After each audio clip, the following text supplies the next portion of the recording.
እድሜ ልኮቻችንን አዳዲስ ነገሮችን በመሞከር ዘመናችንን ጨረስን። ብዙ አባቶች ጨርሰዋል። እስካሁን በእድሜያቸው ልክ ካዩአቸው ነገሮች ውስጥ አንዱን እንኳን ለግንዛቤ በህይወታቸው ትርጉም ሲሰጥ አላገኙትም።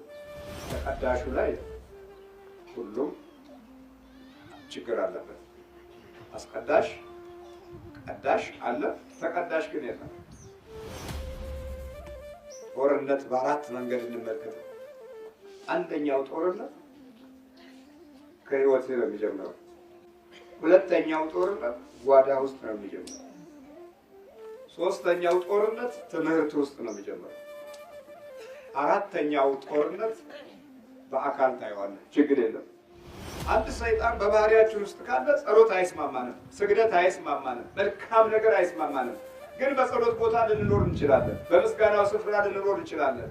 ቢሆንም ከልቦናችን ለመጸለይ አቅምም ፍቅሩም የለንም። ስለዚህ የውስጥ ጦርነት አለ። አይነ ጥላው ምን እየሰራ ነው ያደግነው? የቡዳው መንፈስ ምን እየሰራ ነው ያደግነው? የክፋቱ መንፈስ ምን እየሰራ ነው ያደግነው? ምን እየሰራ ምን እንድታስብ ነው? አሁን ደግሞ የምትጣለው ልብህ ከህሊና ጋር፣ ህሊና ከአእምሮ ጋር፣ አእምሮ ከአካልህ ጋር።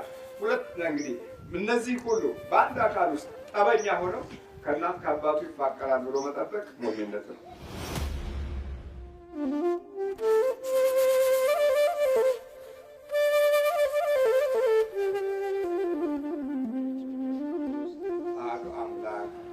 አሜን።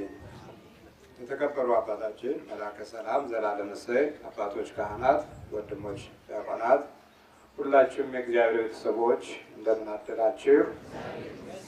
ሎል እግዚአብሔር ዛሬም ዘወትርም ለዘላለም ስሙ የተመሰገነ ይሁን። እግዚአብሔር እሰ ገሃደ ይመጽእ ወአምላክነሂ ኢያረምም። እግዚአብሔር በግልጽ ይመጣል፣ አምላካችንም እግዚአብሔር ዝም አይልም። በግልጽ ይመጣል አለና ዳዊት ተናገረ። ይሄ ትንቢት